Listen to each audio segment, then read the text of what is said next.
Entonces, el tema que voy a traerles hoy se llama Leonardo y la Gioconda, abordando 3 puntos fundamentales.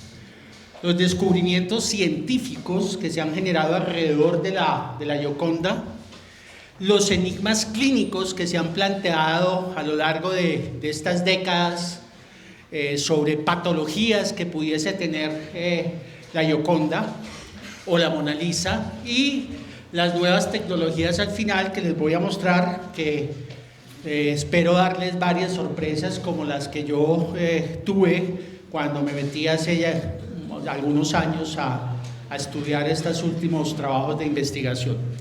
Lo primero para recordar es que en el ámbito anglosajón se conoce más como la Mona Lisa, ¿cierto? Cuando hablamos de la Mona Lisa simplemente significa señora Lisa.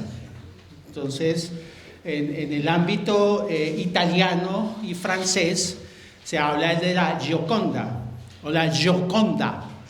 Y aunque se puede creer que la primera acepción de la Gioconda es por la modelo que ya vamos a ver, que es la candidata principal a haber sido la Mona Lisa, o la que posó para Da Vinci, esposa de Francisco del Giocondo, realmente, sobre todo en parte de Italia y Francia, Gioconda, Giocondo es una palabra italiana que también significa bromista, humorista, risueña.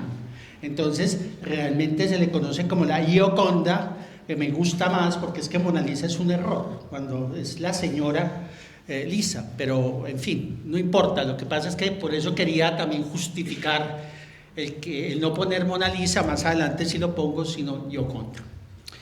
Bueno, lo primero es quién era la Mona Lisa. Aunque parece que eso es claro, ya lo vimos con el doctor Reynolds, la conclusión de Da Vinci es que nada es claro. Es decir, que todos los días aparecen nuevos investigadores, nuevos estudios que muestran por lo menos dudas. Pero en principio le debemos a Giorgio Vasari, que ya mencionó Juan hoy en su conferencia, en su libro Día de las más excelentes arquitectos y pintores, la alusión no solo a Da Vinci, sino a la Mona Lisa. Y él va a decir en un fragmento eso: hizo para Francesco de Giocondo el retrato de su mujer Mona Lisa, y a pesar de dedicarle 4 años lo dejó inacabado. Lo que queda claro es que el retrato arranca a comienzos de 1503 y va hasta 1506. Sin embargo, él no entrega el retrato, él se queda con el retrato, y eso es muy importante más adelante para entenderlo. Y dentro de los comentarios que hace Vasari de la Mona Lisa, no habla de su belleza, pues, de los colores pálidos combinados con los rosados que se perdieron con el tiempo, pero miren este fragmento. Dice: las pestañas, que solo con gran dificultad pueden reproducirse, allí están con la diferencia de cada uno de los cabellos, lo mismo que las cejas. La Mona Lisa que hemos conocido no tiene cejas y no tiene pestañas. Entonces, a partir sobre todo de este fragmento, se empezó a discutir, bueno, ¿Vasari hablaba de la Mona Lisa? ¿O no vio el cuadro realmente de oídas? ¿O lo vio muy fugazmente? ¿O existieron 2 Mona Lisas? Bueno, parte de las respuestas a estas preguntas, al final les voy a mostrar algunas nuevas visiones del asunto. Por ahora dejémoslo ahí. Se sabe para la mayoría entonces que es Lisa Gherardini, que se casó con 16 años de edad con Francisco del Giocondo, que tenía 35 años de edad. Giocondo ya era viudo, algunos dicen que había enviudado 2 veces, pero realmente una sola vez, y que cuando llega a donde el pintor Leonardo, había tenido 2 hijos. Ahora vamos a ver que eso es importante también en una de las discusiones. En el año 1517, faltan solo 2 años para morir Da Vinci, y ya le ha dado un episodio que claramente fue un accidente cerebrovascular que lo llevó a dejarlo con una hemiplegia sobre todo de la parte del brazo izquierdo que le impidió volver a pintar. O sea, del 1517 hasta que muere en 1519, realmente son los discípulos quienes pintan porque él ya no es capaz. Hasta esta fecha lo van a visitar en un famoso libro que se llama Los viajes de Antonio de Betis, que era el secretario del cardenal Luis Aragón. Lo fue a visitar y allá se encontró, le mostró todos los dibujos anatómicos, es la primera constancia histórica de todos los dibujos que después vamos a conocer, sino además nos cuenta de Betis que él tenía 3 cuadros ahí en su propio estudio personal, o sea, casi que en su habitación.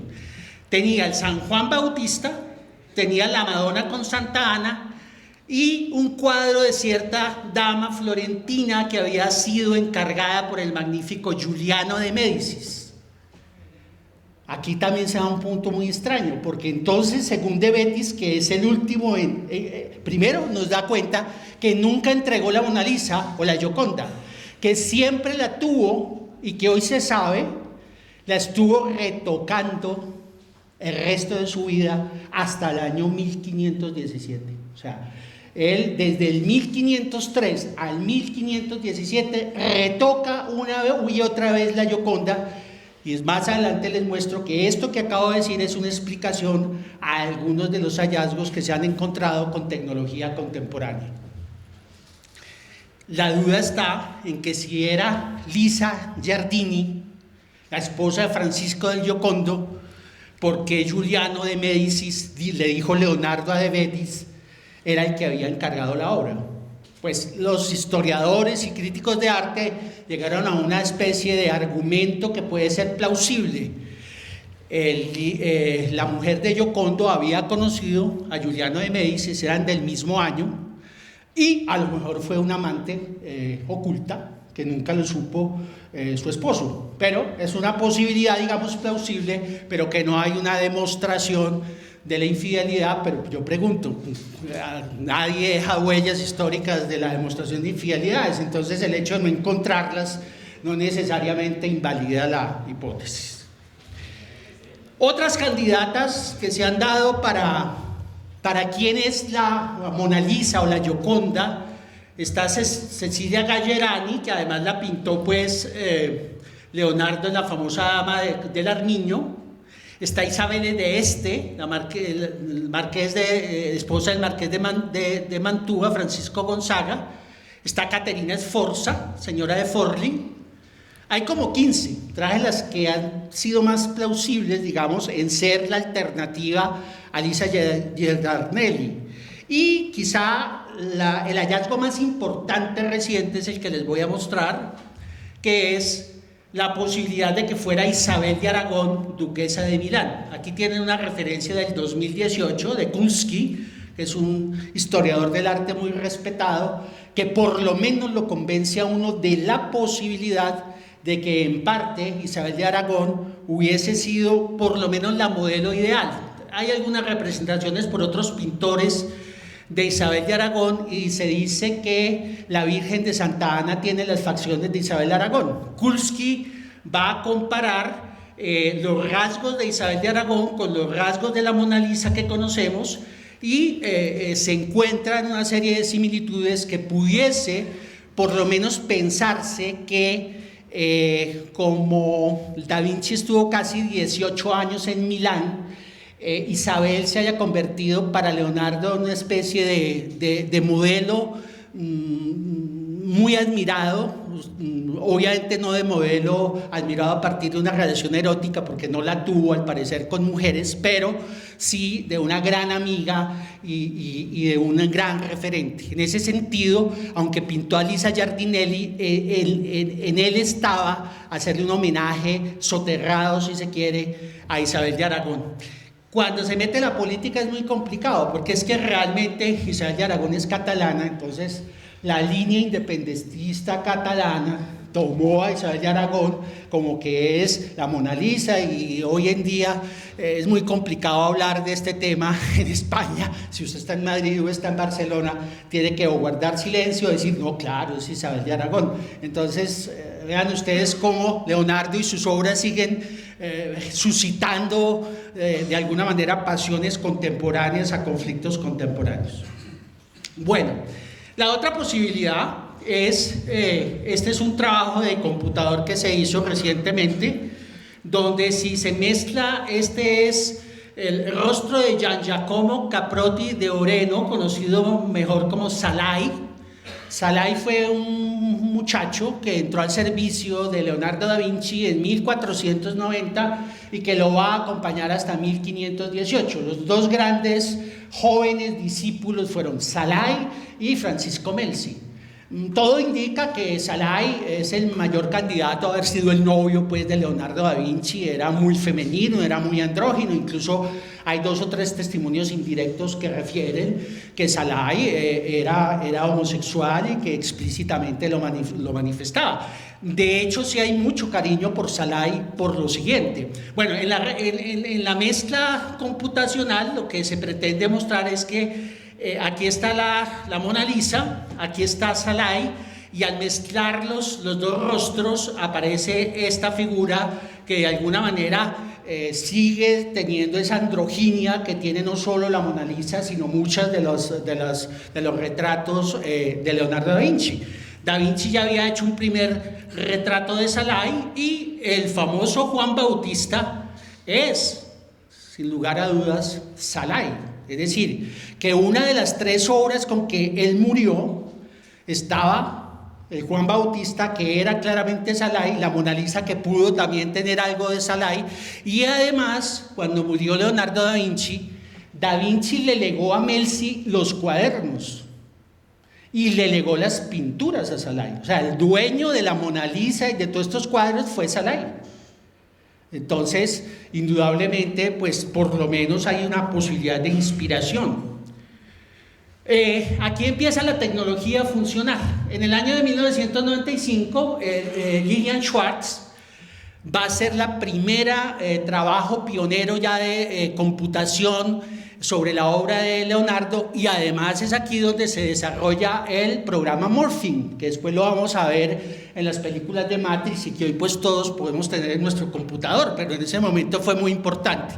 Entonces, dentro de los trabajos que hizo Schwartz fue precisamente contrastar el famoso retrato antiguo del autorretrato de Leonardo Viejo con la Mona Lisa y ver que coincidían perfectamente muchas de la comisura labial, la proporción de las cejas, hasta llegar pues a esta forma que es hoy famoso y casi que icónica, donde la mitad está el Leonardo Viejo y la otra mitad está la Mona Lisa, la forma del ojo, etcétera, etcétera. Y entonces la respuesta fue no, Lisa de Giardino no, era el mismo Leonardo da Vinci. Aquí es donde quiero hacer caer en cuenta de eso. Es claro que él siguió retocando el cuadro entre 1506 y 1517. ¿Y cómo lo retocaba?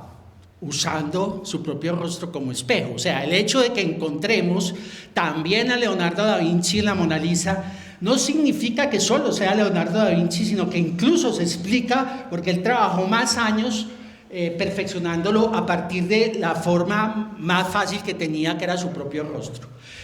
Queda obviamente el tema de la madre, pero le dije al doctor Francisco González que le dejó quieto a su Leonardo da Vinci, a Froya, recuerdo de la infancia, entonces no lo voy a mencionar. Entonces, esta tarde, el doctor González, en uno de sus comentarios sobre Mona Lisa, hablará de Freud y de Da Vinci. Descubrimientos científicos que han generado la sutileza del retrato. Gombrich, el gran historiador del arte, esta es la primera edición de su famosa Historia del Arte. Siempre lo digo porque uno hace también pedagogía. Quien quiera meterse en Historia del Arte y no conozca de Historia del Arte, por favor, este es el libro. Porque después de leer ustedes la Historia del Arte, que va en la edición número 72, y es en el mundo contemporáneo uno de los libros de ensayo más reeditados en el mundo, porque uno termina amando la historia del arte después de leer el libro de Gombrich. Bueno, en este libro Gombrich, de la edición de 1950, va a decir, entre otras cosas, lo siguiente. Habla que el problema técnico que se daba en los pintores de la época de Leonardo y de Leonardo era pues la rigidez de los contornos de las figuras, todos parecían de cartón. Entonces cito textual, dice: solo Leonardo encontró la solución al problema. El pintor debía dejar al espectador algo por adivinar. Si los contornos no estaban tan estrictamente dibujados, si la forma era dejada con cierta vaguedad como si desapareciera en la sombra, la impresión de dureza y rigidez sería evitada. Esta es la famosa invención de Leonardo, que los italianos llaman esfumato. Hoy Juan habló de eso: el contorno borroso y los colores suavizados que permiten fundir una sombra con otra y que siempre dejan algo a nuestra imaginación. O sea, el gran historiador del arte Gombrich plantea que el esfumato como tal, por lo menos en el desarrollo a la cual llega, arranca y llega, es de Leonardo. Obviamente que si uno es estricto desde el punto de vista histórico, sabe que el esfumato fue realmente un invento de los pintores flamencos, especialmente de Van Dyck. Pero lo que va a mostrar la tecnología es que la técnica de esfumato la reinventa Leonardo y se aparta de la forma de hacer el esfumato de los pintores flamencos. De ahí precisamente por qué nos llega mucho más la viveza de la Mona Lisa, aunque por supuesto los mejores retratos del Renacimiento son de los flamencos. Este trabajo de Alexander Nagel, que es profesor de estética y arte de la Universidad de Nueva York, es muy interesante porque él, al hablar del esfumato, nos recuerda lo que aparece en el Tratado de Pintura, y es que Leonardo tenía claro que los bordes implicaban que el estímulo lumínico no era único, sino difuminado. Es decir, Leonardo se anticipa a conocimientos de óptica que no existían ni en esa época y que vinieron a existir después de la mitad del siglo XX y parte de lo que hoy está pasando. Entonces, lo que yo les voy a mostrar es una serie de trabajos que demuestran a posteriori por qué la técnica de Leonardo presupone, ya sea intuitivamente o no sé cómo, un conocimiento tan profundo de óptica y de los trucos de la óptica, que es lo que hace que veamos a la Mona Lisa como la vemos. Voy a tomar 3 puntos centrales. Entonces, por un lado, deja claro esto, y ya ahí se estaba anticipando al resto de pintores que ponían el foco supuestamente en un solo punto lumínico. Es claro además en estos dibujos anatómicos. Vean ustedes el conocimiento del nervio óptico, de los nervios que van a insertarse en la cara. También por eso se explica la perfección de los gestos de la Mona Lisa hasta cierto punto, porque este dominio anatómico de las inserciones y de los músculos y de las funciones en los rasgos de la cara y en los gestos de la cara, ni siquiera, óigase bien, ni siquiera Andrea Vesalio en 1543 con Humani Corporis Fabrica no alcanza este conocimiento. Este conocimiento se viene a alcanzar, el anatómico, después del siglo XVIII, y básicamente con un autor inglés que se llama Charles Bell. O sea, que aquí se nos adelanta casi 6 siglos, ¿no? Y obviamente lo que traigo acá es la demostración de que él estudió una vía totalmente desconocida, por fuera de los cánones científicos de la época, y es posible que haya llegado a unos resultados que quedaron plasmados en los dibujos, porque no en los escritos. Los escritos nunca fueron explicativos, porque Leonardo tenía una inteligencia básicamente visual, y además tuvo el problema de que, por ser hijo ilegítimo y no aprender latín, él siempre sintió cierta problema porque nunca lo aprendió bien y no aprendió a escribir latín. Escribía en un italiano del pueblo, en un toscano, y por eso conocía muy bien a Dante Alighieri, pero no conocía muchos de los libros, digamos, heredados por el escolasticismo medieval. Bueno, este es un trabajo contemporáneo donde le mete entropía, toda la tecnología para mostrar cómo la estructura turbulenta del esfumato de Mona Lisa, donde nos muestra el trabajo de Queiroz Conde, cómo la técnica del esfumato de Leonardo reproduce la relación entre entropía y coloración, y es lo que explica por qué la relación entre luz y sombra no genera discontinuidad, porque en las técnicas de esfumato de los flamencos, que era capa por capa, de todos modos la capa por capa da una impresión de discontinuidad.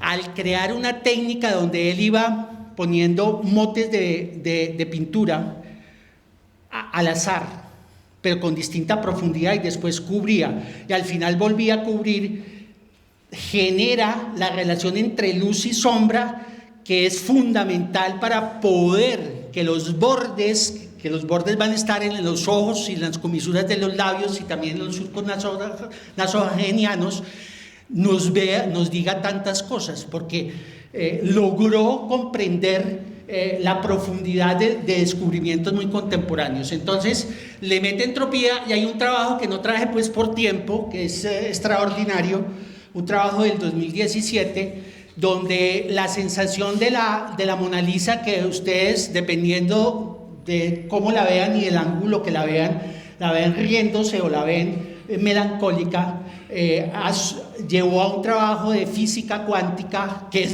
puramente matemático, para mostrar que logró una imagen similar a la imagen del gato de Schrödinger, que está vivo y está muerto al mismo tiempo, en el famoso problema de la longitud de onda o de la superposición de longitudes de onda. Bueno, este es un trabajo bien interesante de un oftalmólogo mexicano y su equipo, González Treviño, que analiza pues algunas otras cosas, y sobre todo resalto, vean ustedes aquí los ojos, y aquí es donde la técnica del esfumato es más marcada, luz-sombra, como ya lo vimos, al no estar contorneado realmente. Leonardo entendió con su propia experiencia que nuestro cerebro es el que finaliza los contornos incompletos, y al ser nuestro cerebro el que finaliza los contornos incompletos, él, diríamos en términos de Humberto Eco, construyó el primer retrato perfecto de obra abierta.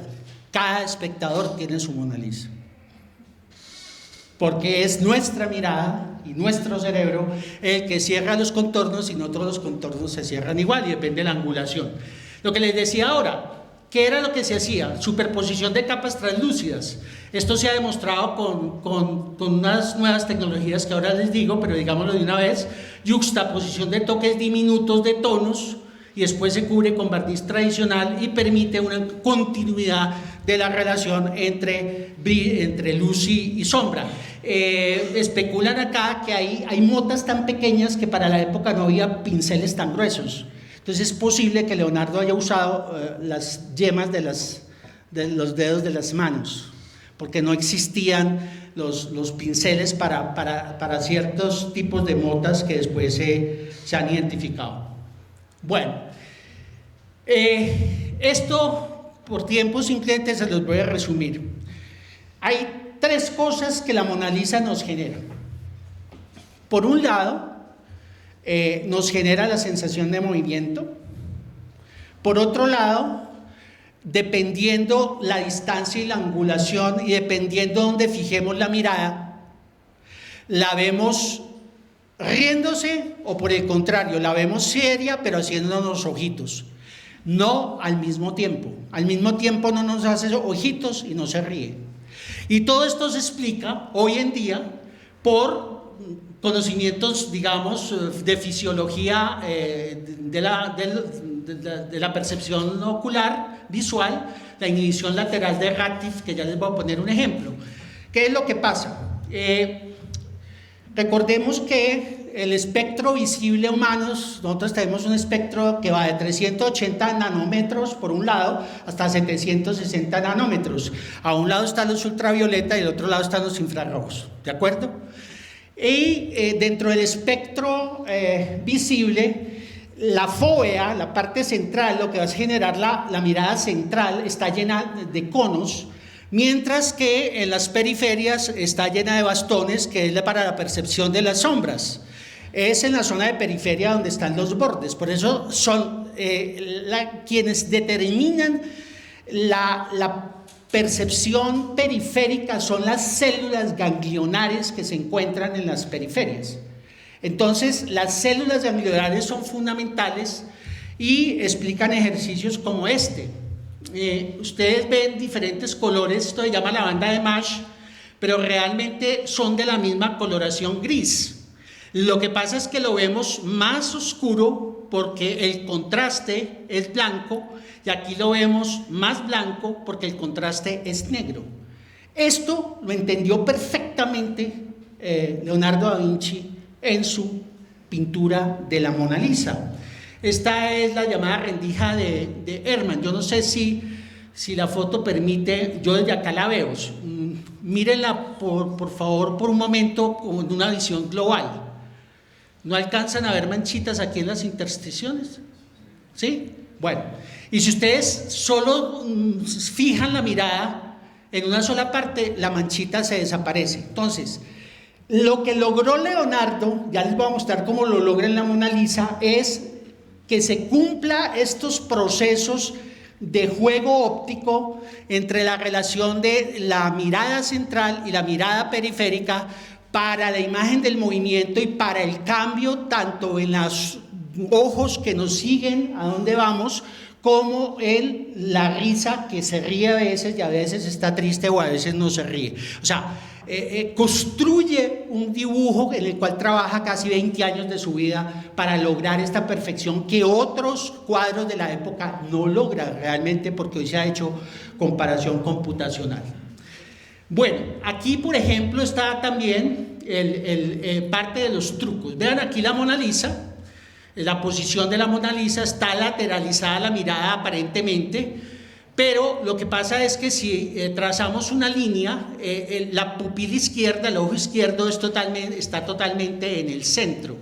Entonces Leonardo descubrió que parte de estas imágenes móviles y de esto que sentimos cuando vemos la Mona Lisa tiene que ver con colocar el cuerpo en una posición diferente a la posición de los ojos, pero la posición del ojo realmente es la que está centrada, así nos parezca que tenga una lateralización izquierda.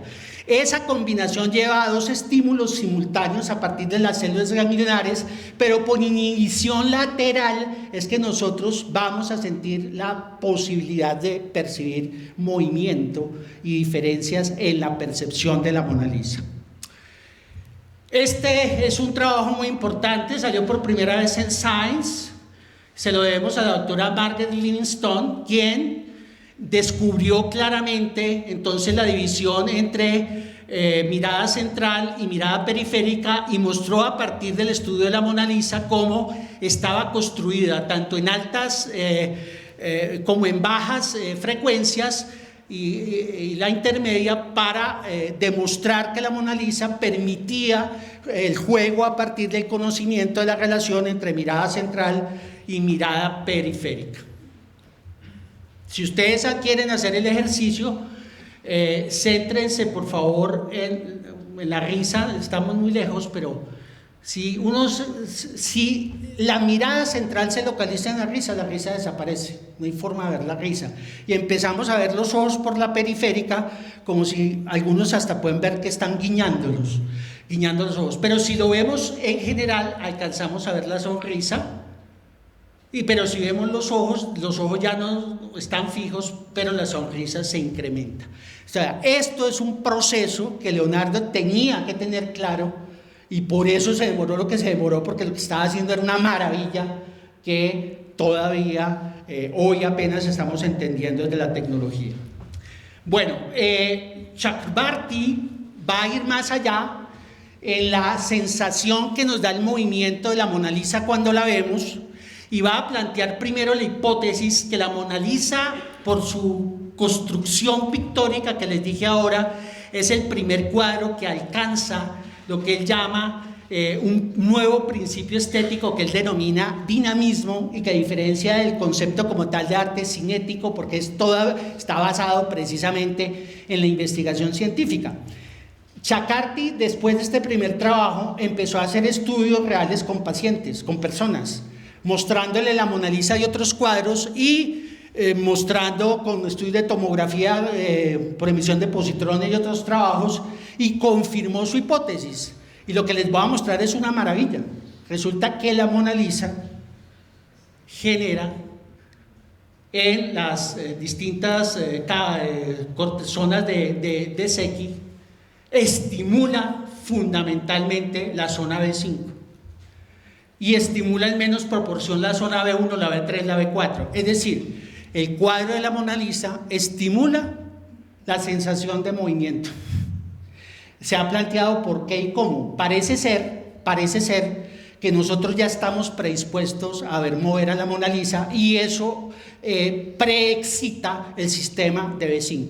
Lo cierto es que en los trabajos de experimentación la Mona Lisa estimula principalmente B5, como ver un carro a velocidad o como ver un pájaro volando, siendo un cuadro bidimensional. O sea, esto es una comprobación tecnológica realmente extraordinaria que puede explicar muchas de las cosas. Voy a ir más rápido para no molestarlos, y aquí tenemos otro trabajo donde simplemente nos confirma el conocimiento profundo de Da Vinci sobre las pupilas, la relación con la sombra y con el brillo.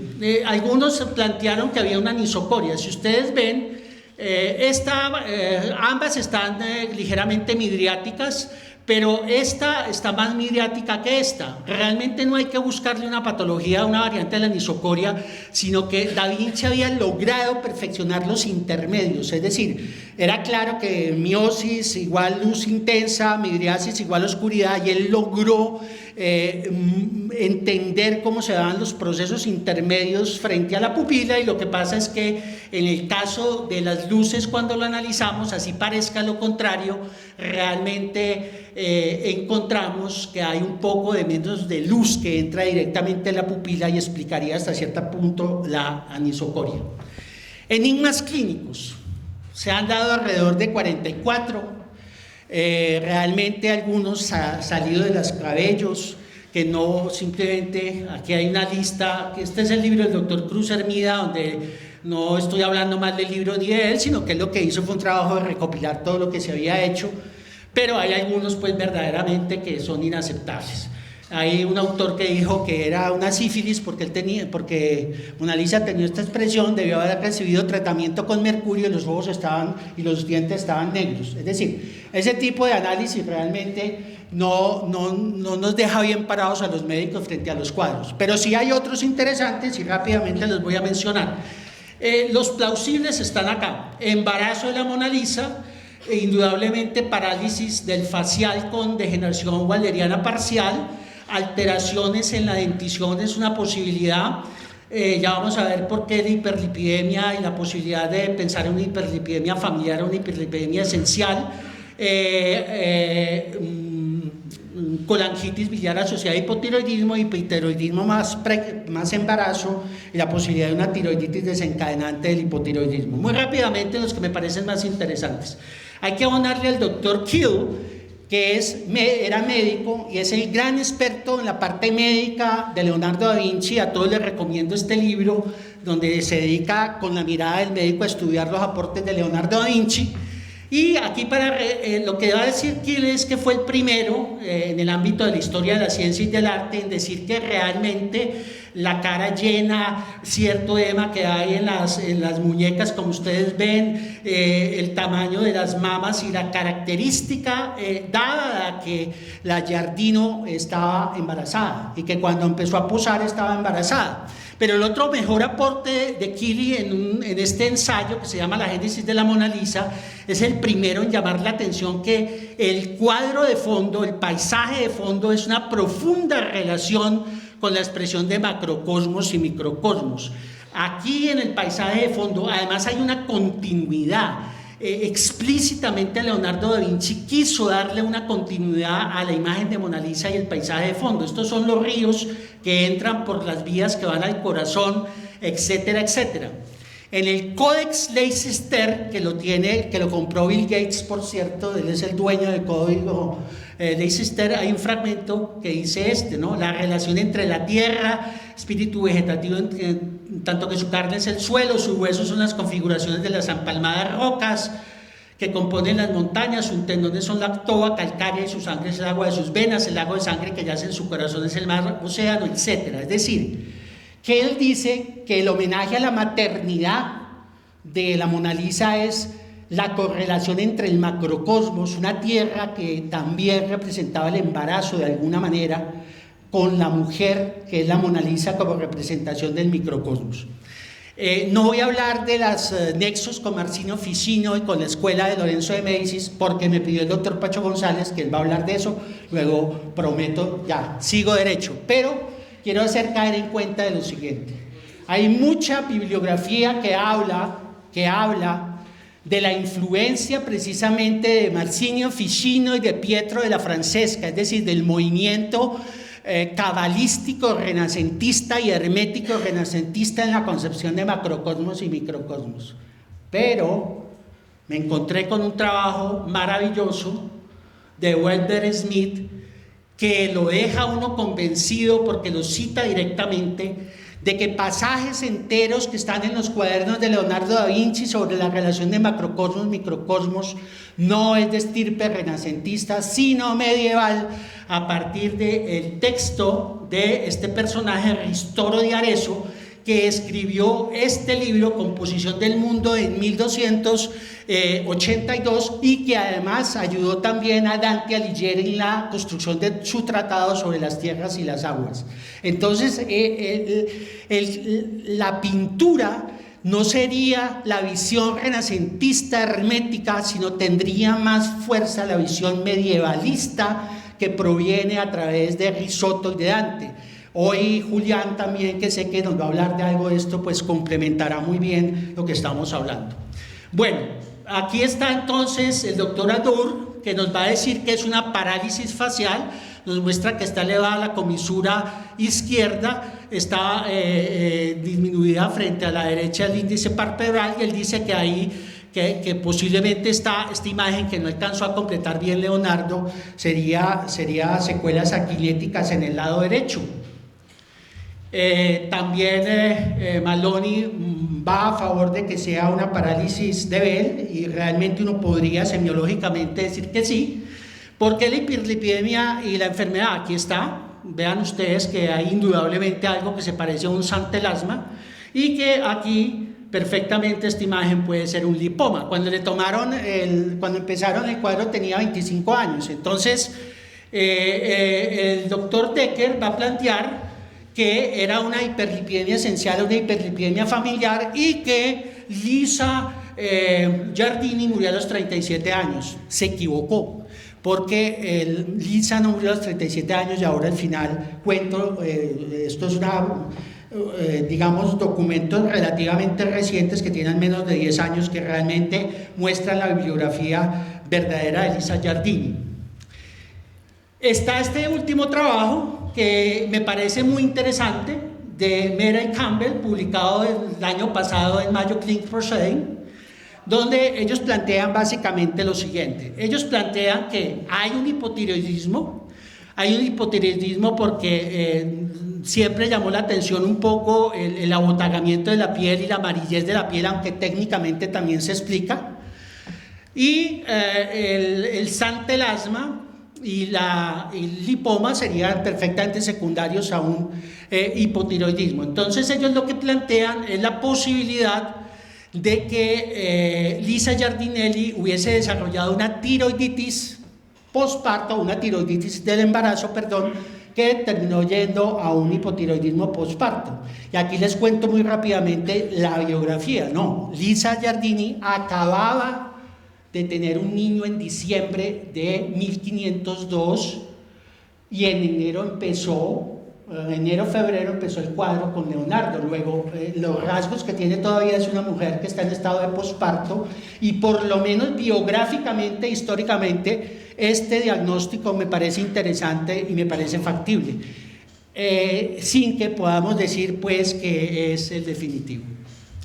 Nuevas tecnologías. En los 7 minutos que me quedan voy a ir muy rápido. Jean-Pierre Moen, que es el director del patrimonio francés, en octubre del 2004 le dieron 2 días, porque había que sacar la Mona Lisa de limpiarle el vidrio y sacarla. Le dijeron, denos 2 días, y en 2 días cogieron toda la tecnología nueva, escáner de digitalización multiespectral, que resolución 20 veces más fina que un cabello humano, los tradicionales rayos X, ultravioletas, rayos infrarrojos, y con 39 expertos se dedicaron a estudiar 2 días esa Mona Lisa como jamás se había hecho.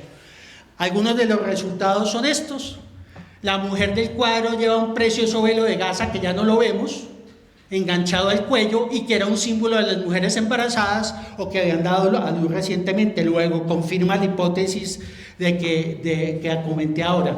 Lleva un moño en el pelo cubierto con un bonete, presenta un leve estrabismo, se encuentra, básicamente ella tiene un estrabismo convergente derecho, pero también está dentro del truco que hablábamos ahora. Le encontraron un ligero bozo, ¿no? Y estéticamente para la época, la donna baffuta sempre piaciuta, la mujer bigotuda siempre deseada, era una variante estética de esa época. Luego, pintarle bozo no era por vengarse de ella, sino que era parte de los atributos que los hombres de la época iban a recibir. A la altura del codo derecho se halló un tejido noble, completamente perdido por supuesto, que es el símbolo que representa de alguna manera de que sí era la esposa de Giocondo, que era un gran comerciante de telas.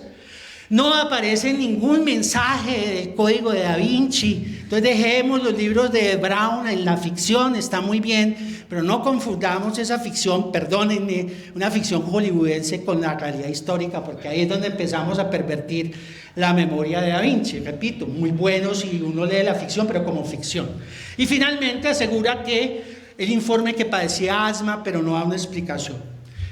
Segundo estudio importantísimo, Pascal Cotte. Pascal Cotte es un ingeniero que inventó a partir de la imagen multiespectral. Él tiene esta empresa que se llama Lumière Technology, y inventó un aparato a partir de la imagen multiespectral que también tuvo el equipo de Moen. Se inventó lo que se llama el método de amplificación de capas, que ha utilizado para estudiar a la Mona Lisa durante más de 10 años. Los resultados más importantes: él afirma que Vasari tenía la razón, porque en la reconstrucción de capas muy antiguas dice que se alcanza a ver los orificios donde pintó los pelos Leonardo da Vinci, de las cejas y de las pestañas. En ese sentido invalidaría pues el hipotiroidismo, que también estaba como una característica.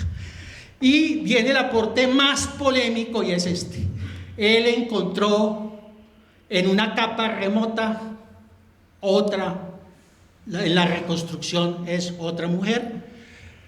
Esto es en el 2015, y su hipótesis es que esta es la verdadera Lisa Giardelli, y esta es la Mona Lisa que después, con todos los cambios que él hace sobre esta pintura, posiblemente esta sí era la que le pagó Giocondo, y después decidió sobre esa misma tabla terminar haciendo la Mona Lisa.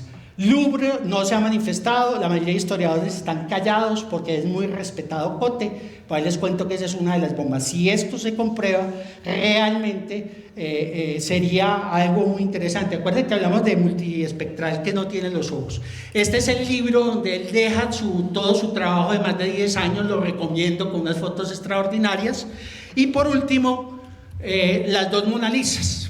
Este es otro también aporte muy importante, pura tecnología.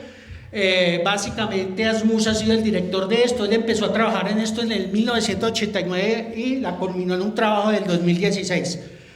Esta es la que se conoce como Mona Lisa de Isleigh Ward, que después se la vendieron a Henry Pulitzer, que tiene que ver con la familia pues del premio Pulitzer. Y el mismo Pulitzer fue el que dijo: oigan, investigadores, ¿por qué no me estudian el cuadrito de verdad en serio? Claro, ¿cierto? También le interesaba. Hay más de 70 copias de la Mona Lisa del siglo XVI, XVII y XVIII, y eso además se puede datar muy fácilmente por pigmentación, etc. Bueno, para concluir, el trabajo de Asmus y de Parfenov, esta es la Mona Lisa la nueva Mona Lisa, que es la Mona Lisa temprana, tiene 10 centímetros menos, pero al hacer los trabajos por computación, la proporción es exactamente igual. Los manejos de los esfumatos son prácticamente idénticos y el cuadro está datado. La primera Mona Lisa, que hoy se conoce como la Mona Lisa temprana, es de 1503 y la Mona Lisa del Louvre es de 1513, con las mismas proporciones. Entonces el trabajo lo que demuestra es que definitivamente Leonardo da Vinci, que fue el que pintó la de 1513, también pintó la de 1503, y hay un 99% de certeza. Muchísimas gracias.